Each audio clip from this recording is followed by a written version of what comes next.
একই মামলায় শাহজাহান ওমর ভিতরে, আর একই মামলায় ফখরুল ভিতরে। শাহজাহান দলচ্যুত হয়ে নৌকার প্রতীক নিয়ে বেরিয়ে আসলো, এখনো পর্যন্ত বিএনপির মহাসচিব বেরোতে পারতেছে না। তাহলে একই মামলায় দলচ্যুত হলে জামিন পাই, দলচ্যুত না হলে জামিন হয় না। যদি আজকের জাতি এই কথাটা শুনতো, বুঝতো, তাহলে কারোর জন্য জেলখানা, কারোর জন্য তিনতলা হতো না। অথচ কি কায়দায় বলতেছে বিচার তার নিজের গতিতেই চলতেছে। এই নাই গতি, এইটা গতি। আপনার দলে আসলাম বলে গতি উল্টে গেল, আর আপনার দলে নেই বলে গতি উল্টে আর একদিক গেল। এটা গতি নয়। আল্লাহ বলতে বিচার ফয়সালা যখন করবা, সুষ্ঠু বিচার করবা। নোয়াখালী সেনবাগের এক আলমগীর হুজুর, অন্ধ মানুষ, তিনি গাড়ি পোড়ানো মামলার আসামি। এই লোকটা গাড়ি পোড়াইলো কি করে? এই লোকটা গাড়ি পোড়াইলো কি করে? এটা বুঝতে হবে। কথা বলেন ঠিক না ঠিক? এই জন্য ইনসাফপূর্ণ বিচার না করলে আদালত আল্লাহর কাছে ধরা খেতে হবে। আল্লাহ আমাদের সবাইকে বোঝার তৌফিক দান করুক। ক্ষমতার দাপট দিও না। 15%, 20% সাপোর্ট পেয়েছো, জনগণ যদি রাস্তায় নামে জুতা পায়ে দেওয়ার সময় পাবা না। জনগণ যদি তকবীর দিয়ে তাড়া কষে, যে মামুরা ফুলের মালা দিচ্ছে, ওই মামুরাও পিছনে ফিরে তাকাবে না।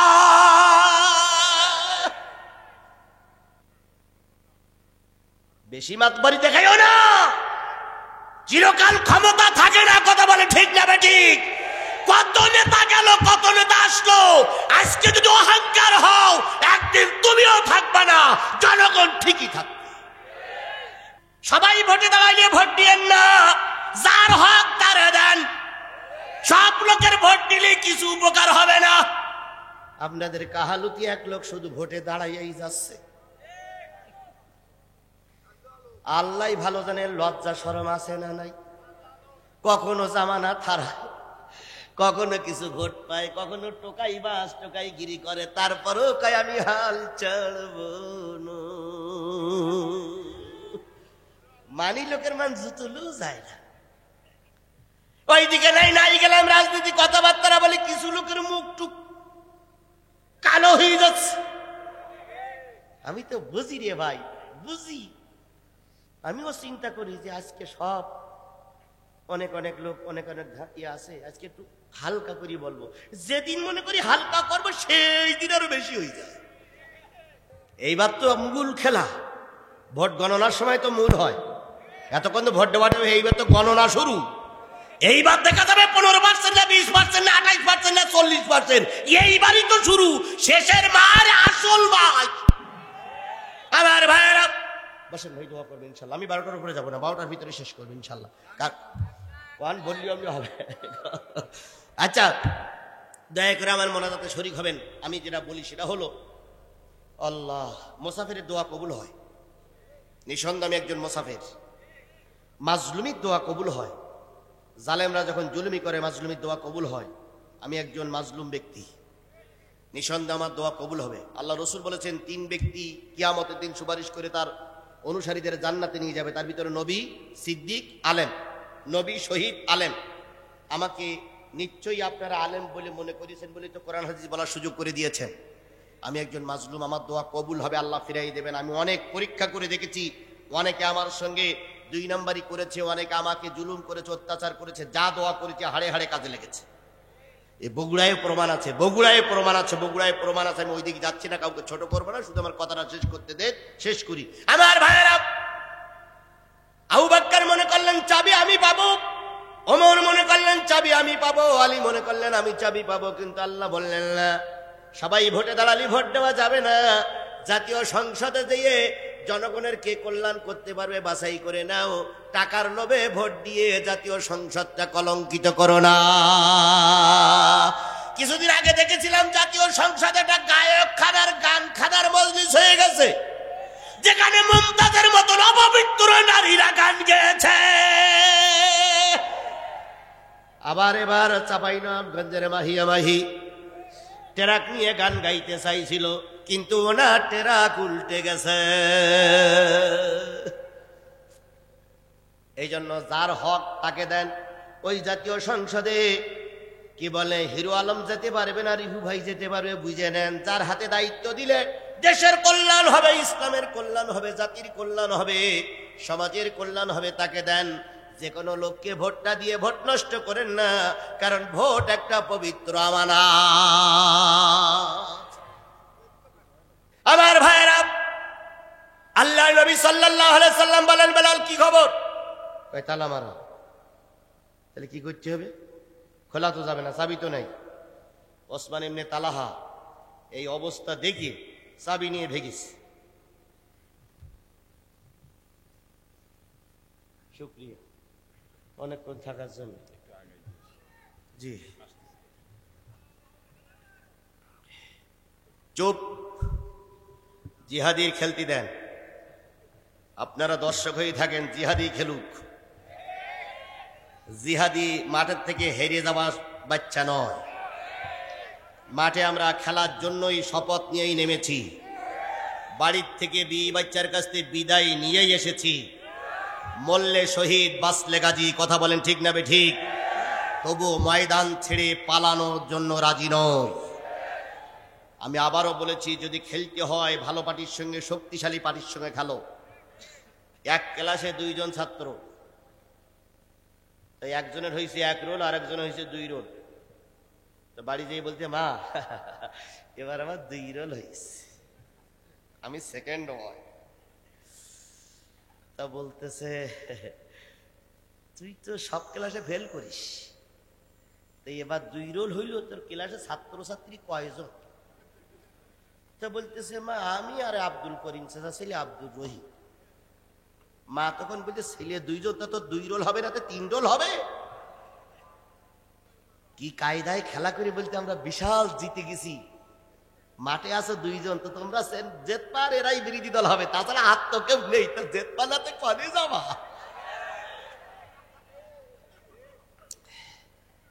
সবাইকে খেলতে দেন। 5-4 জন ছাত্রর মাঝে পরীক্ষা দিয়ে 1 রোল 2 রোল করেন, তাহলে বোঝা যাবে আপনি ভালো ছাত্র। ছাত্র হলো 2 জন, 1 রোল আর 2 রোল হবে না, তো 50 রোল হবে। তোমার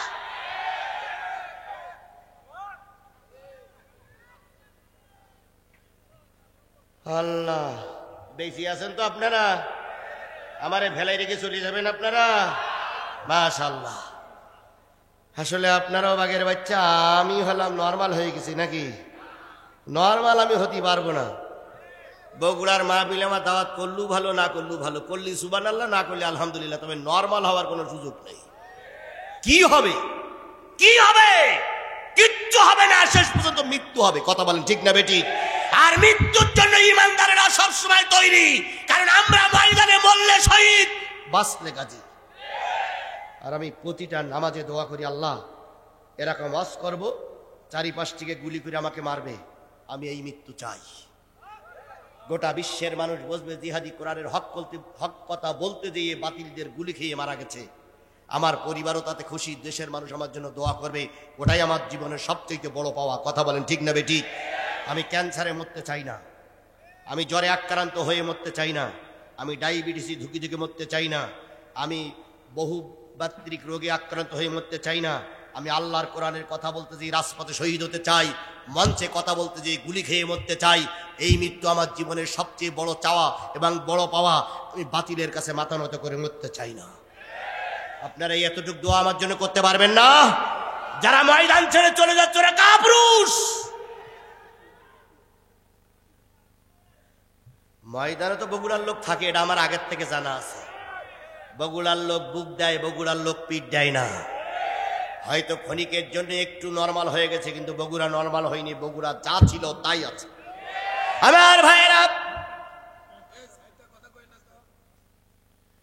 12টা মানে বেজে গেছে, এই জন্য কথা বলতেছি।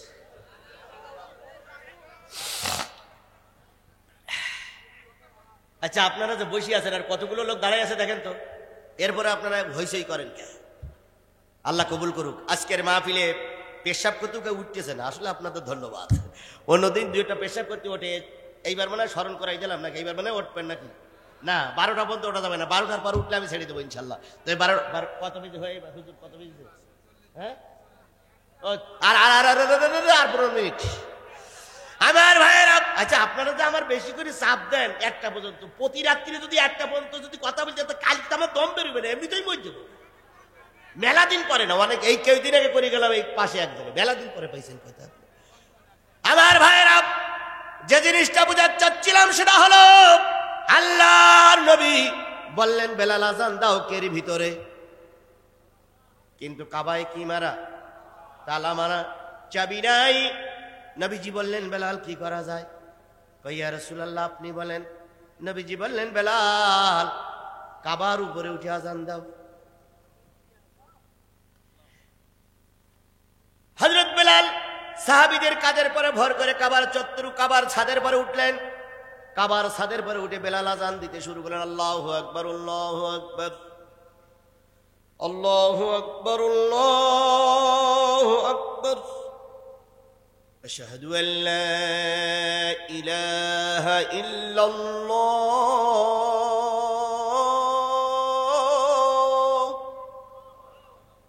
আশহাদু আল্লা ইলাহা ইল্লাল্লাহ,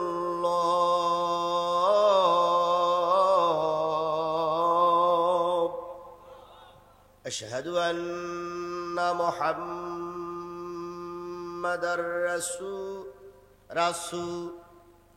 রাসূল বলে থেমে গেছে, আর দেয় না বেলাল আজান। নবীজি কয় বেলাল কি হইল, আজান বেদি গেল কেন, ব্রেক করলি কেন? কই ইয়া রাসূলুল্লাহ ছাদের পরে একজন ভূত হয়ে শুয়ে আছে।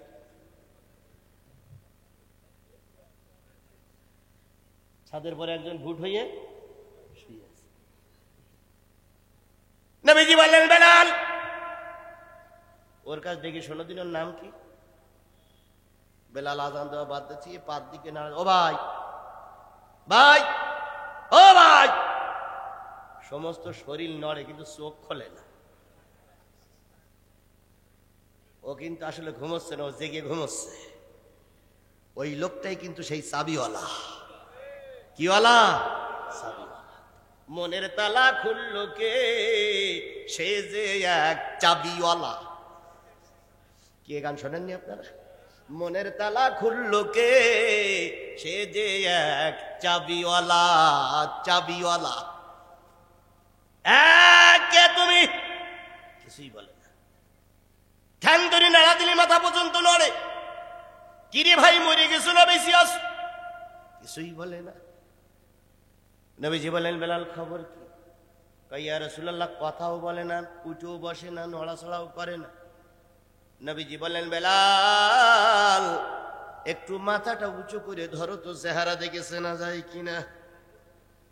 বেলাল পিছনে যে অনেক জোর করে অনেক খুঁট মেরে মাথাটা একটু উঁচু করে ধরলেন। নবীজি বললেন তুমি না সে ওসমান ইবনে তালহা? একটু জোরে বলা যাবে না সুবহানাল্লাহ? কয় বছর চলে গেল? 8টা বছর চলে গেছে, 2টা পিরিয়ড চলে গেল। তুমি না সে ওসমান ইবনে তালহা? চাবিটা দাও।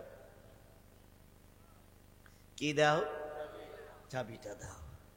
ওসমান ইবনে তালহা মাথা নাড়ায়। নবীজি বললেন তাকায় দেখো 10,000 সাহাবী, একবার যদি তোমার ধরে চিমটি দিয়েই শেষ করে ফেলবে, কিল মারা লাগবে না। কথা বলেন ঠিক না বে ঠিক? ক্ষমতার দাপট দিও না, 15% 20% সাপোর্ট পেয়েছো, জনগণ যদি রাস্তায় নামে জুতা পায়ে দেওয়ার সময় পাবা না। জনগণ যদি তাকবীর দিয়ে তাড়া কষে, যে মামুরা ফুলের মালা দিচ্ছে ওই মামুরাও পিছনে ফিরে তাকাবে না।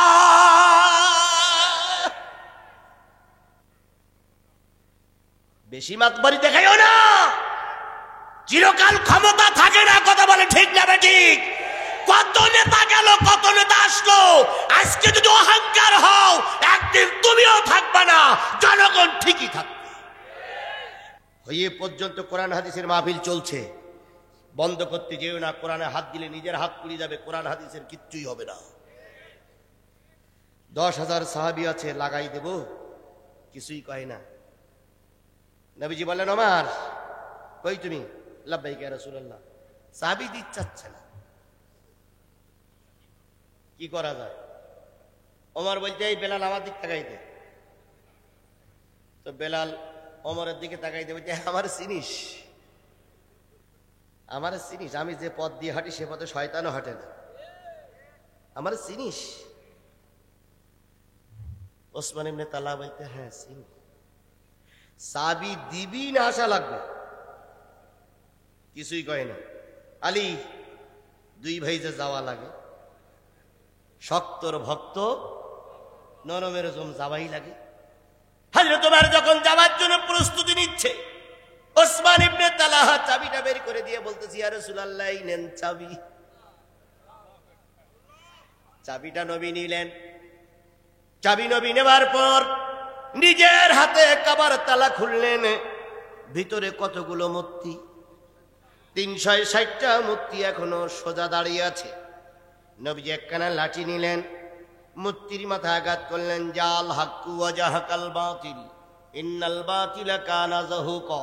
সত্য এসেছে, মিথ্যা দূর হয়ে গেছে। এই সত্য কিয়ামত পর্যন্ত থাকবে। এই কাবার ভিতরে আর মূর্তি ঢুকতে পারবে না। কাবা পরিষ্কার হয়ে গেল। এবার বেলালকে বললেন বেলাল আযান দাও। বেলাল কাবার ভিতরে আযান দিলেন। এবার নবীজি কি বলে মনের শান্তিতে নামাজ পড়লেন। নামাজ পড়ে আল্লাহর নবী যখন কাবার ভিতর থেকে বেরিয়ে আসতেছিলেন, কাবার দরজা পার হচ্ছিলেন, এক কান পা ভিতরে আর এক কান পা বাইরে, সেই সময় আল্লাহ পাক এই আয়াতটা নাজিল করলেন।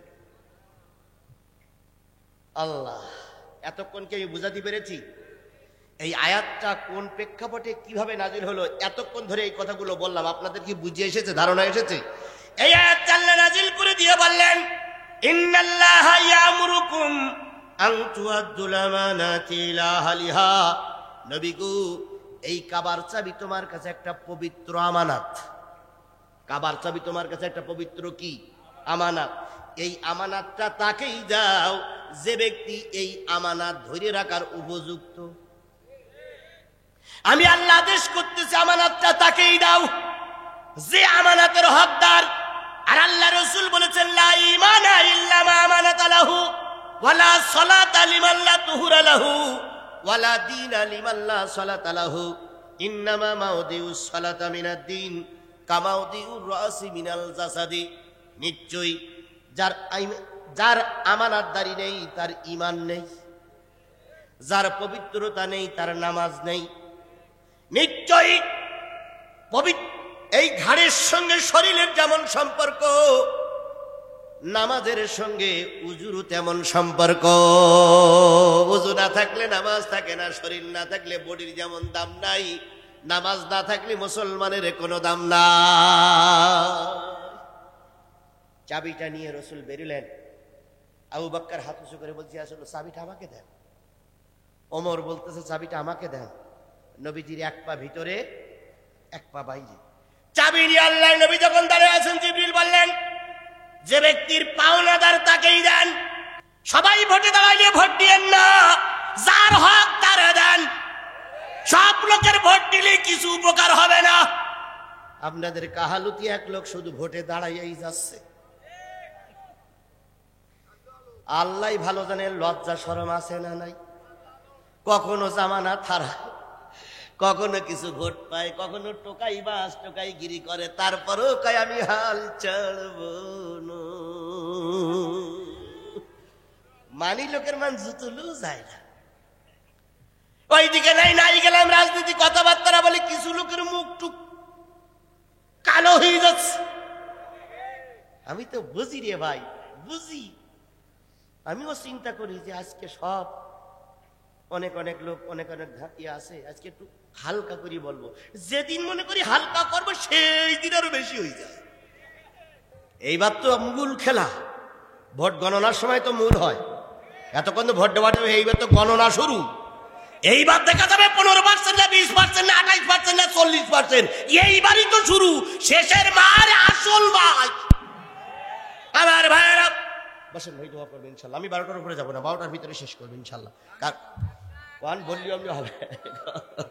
আচ্ছা, দয়া করে আমার মোনাজাতে শরীক হবেন। আমি যেটা বলি সেটা হলো, আল্লাহ, মুসাফিরের দোয়া কবুল হয়।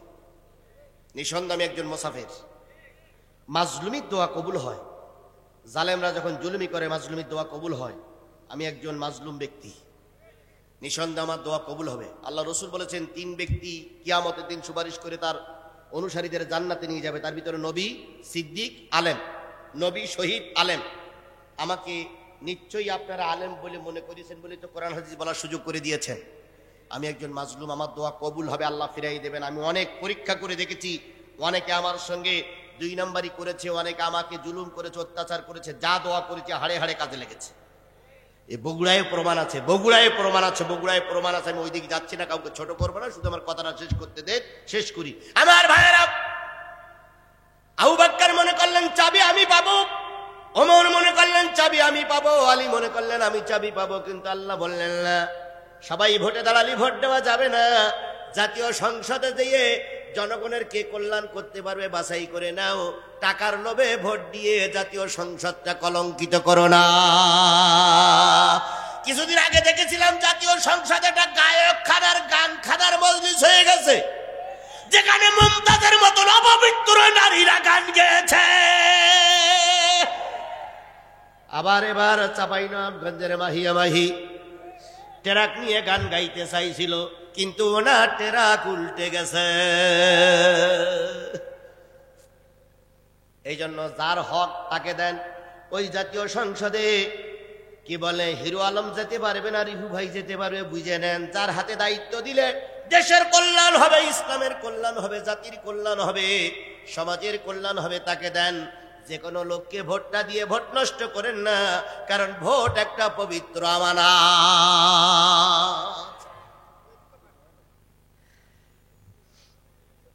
বন্ধুগণ, কি মারামারি শুরু হয়ে গেল? চটপট করতেছ কি?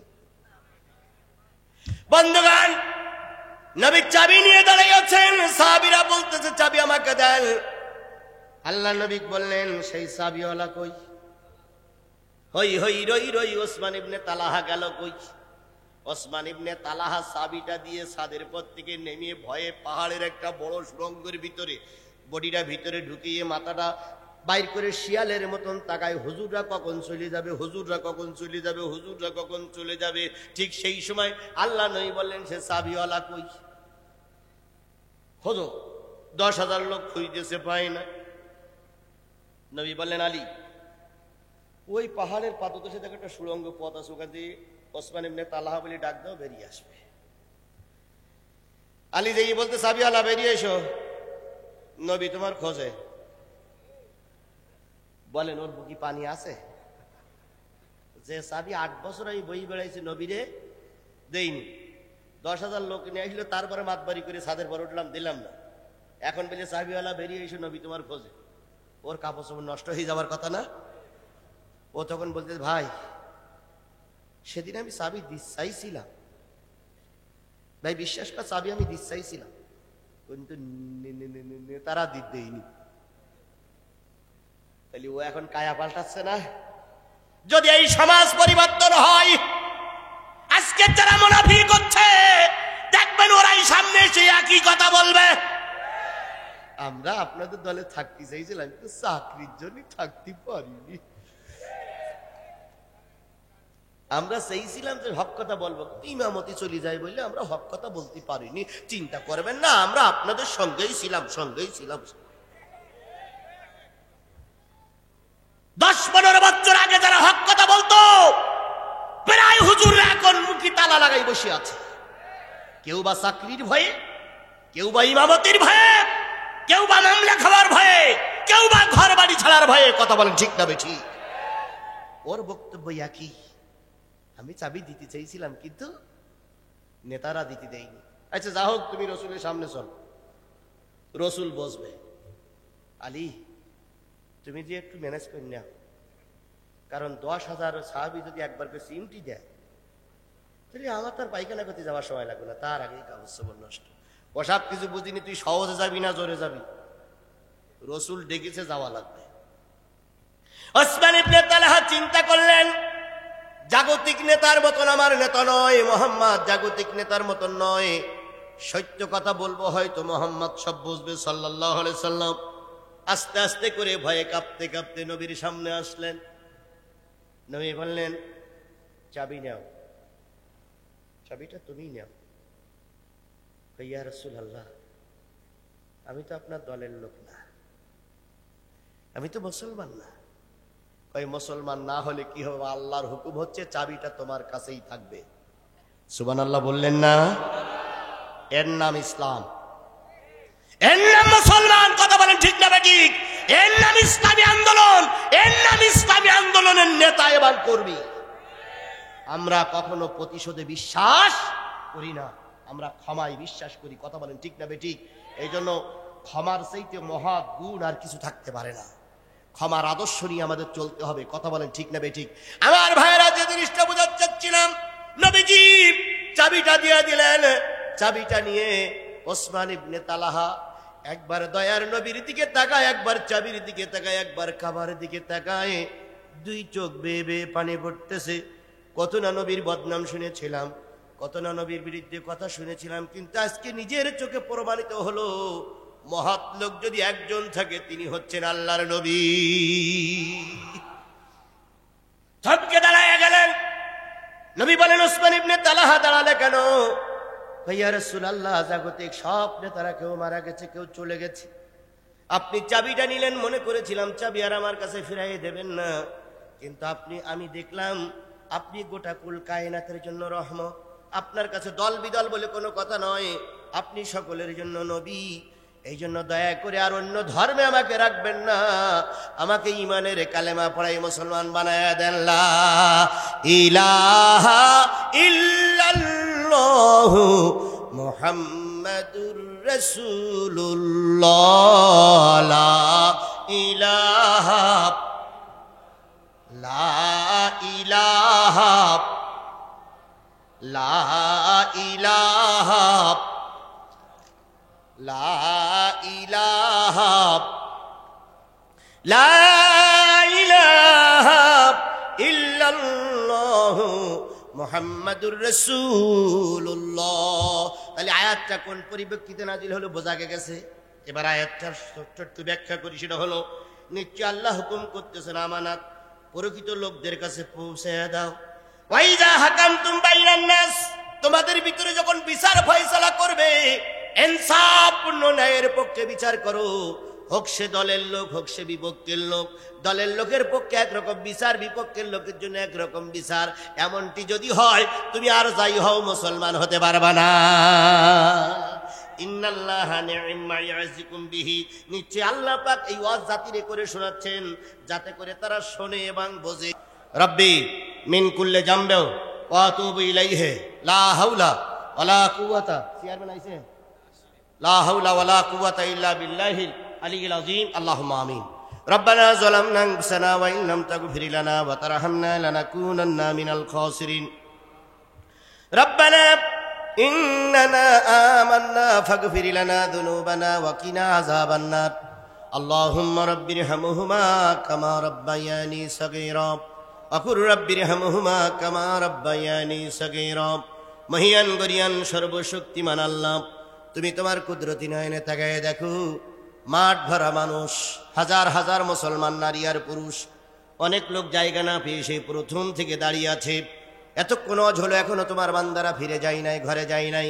হাজার হাজার মা বোনদেরকে নিয়ে, আলেম ওলামাদেরকে সঙ্গে করে নিয়ে, তাহাজ্জুদ গুজারিদেরকে সঙ্গে করে নিয়ে, হাফজুল কোরআন হাফিজি মাদ্রাসার ছাত্রদেরকে সঙ্গে করে নিয়ে, আমি নাসিস নালায়েক গুনাহগার দূর থেকে ছুটে এসে সূরা নিসার একটি আয়াতের পরে ভিত্তি করে দীর্ঘক্ষণ কথা বলেছি।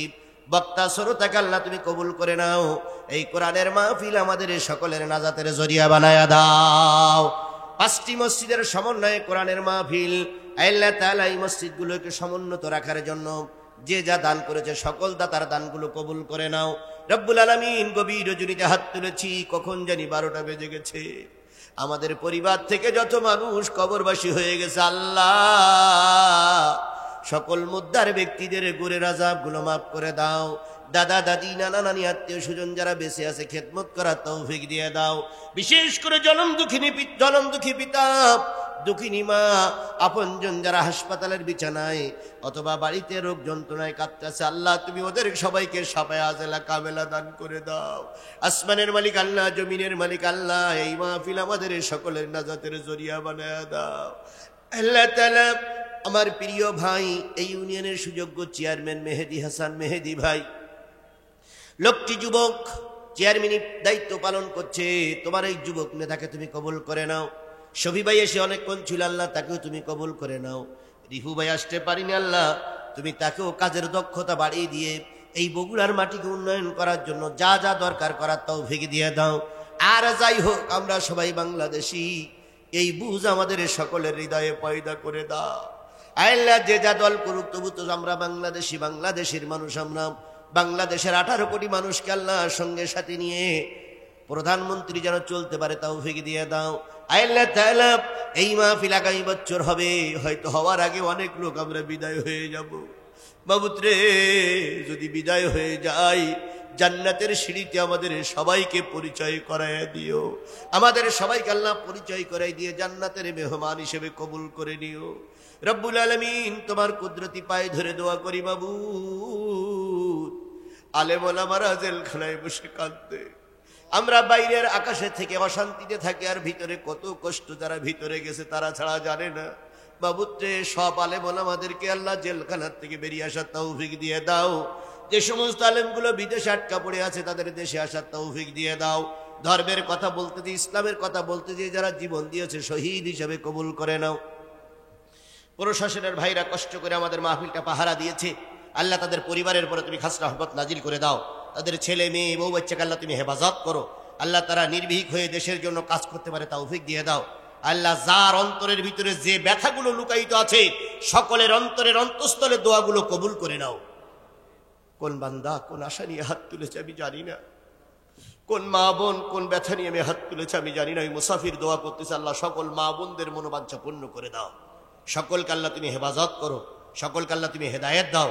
আগামীকাল থেকে 5 ওয়াক্ত সালাতের পাবন্দি করে মৃত্যুর আগ পর্যন্ত সালাত কায়েম করে যেতে পারি তৌফিক দিয়ে দাও। সুবহানা রাব্বিকা রাব্বিল ইজ্জাতি আম্মা ইয়াসিফুন ওয়া সালামুন আলাল মুরসালিন ওয়ালহামদুলিল্লাহি রাব্বিল আলামিন।